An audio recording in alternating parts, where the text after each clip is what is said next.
મુસ્લિમ થઈને મુસ્લિમોની પોલ ખોલે અને હિન્દુને ખુલ્લેઆમ સમર્થન આપે.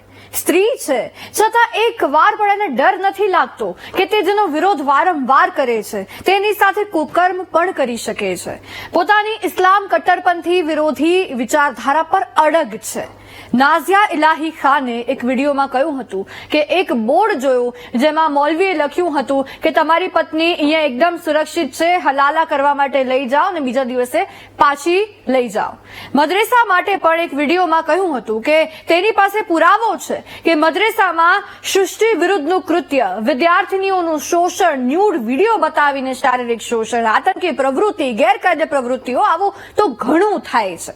મુસ્લિમો માટે તેણે એમ પણ કહ્યું હતું કે મુસ્લિમ હિન્દુ દેશ, ખ્રિસ્તી દેશ, જ્યુઇશ દેશ, મુસ્લિમ દેશમાં પણ પરેશાન છે. તેણે એવું કહ્યું હતું મુસ્લિમો માટે, આ નાઝિયાના શબ્દો છે કે સૌથી લુચ્ચા, સૌથી જુઠ્ઠા કાચિંડાથી પણ જલ્દી રંગ બદલે એટલી વાર તેણે મુસ્લિમો પ્રત્યે નફરત વ્યક્ત કરી છે.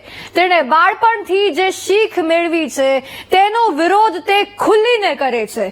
એટલે વાતમાં કંઈક તો દમ હશે ને? શું લાગે છે તમને?